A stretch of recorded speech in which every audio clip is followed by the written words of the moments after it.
konti-konti na lang, fine-tuning na lang. We'll make sure that nothing happens again. Mananagot ang may kapabayaan kapag nagkaroon ng kaguluhan ang unang Bangsamoro parliamentary election sa darating na September 14, partikular ang mga naka-duty sa araw ng halalan. Ito ang binigyang diin ni Department of the Interior and Local Government o DILG Secretary Junvic Rimulya sa Final Command Conference kaugnay ng eleksyon sa Parang Maguindanao del Norte kanina. Anya hindi dapat maulit pa ang nangyaring pananambang kay Chief Minister Abdul Rauf Makakua kamakailan. I will hold each and every police officer here accountable. That if any violence happens in these coming elections, you will be accountable to me and the Chief PNP.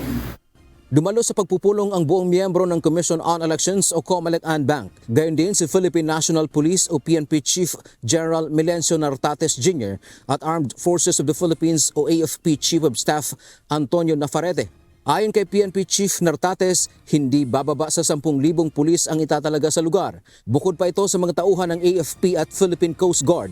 Dagdag pa nito, 10 araw bago ang eleksyon ay nakadeploy na ang mga PNP personnel. Pinare-resolba din ng PNP ang ambush kay Makakua. I already directed the regional director and all of the national support units to gear them together to come up with a resolution of that incident. Samantala, muli namang tiniyak ng COMELEC sa mga residente ng Bangsamoro na tuloy ang halalan. Hindi na pwedeng mapuspone ang eleksyon dahil ilang beses na rin itong naipagpaliban.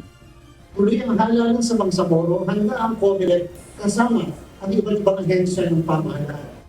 Hindi katulad sa national government, ang executive ay bukod sa legislative. Dito sa BARM, ang mga mamumuno sa executive ay manggagaling mismo sa parlamento. Dante Amento, UNTV, News and Rescue. Diyos ang aming sandigan, serbisyo publiko, ang aming pinakahalagahan.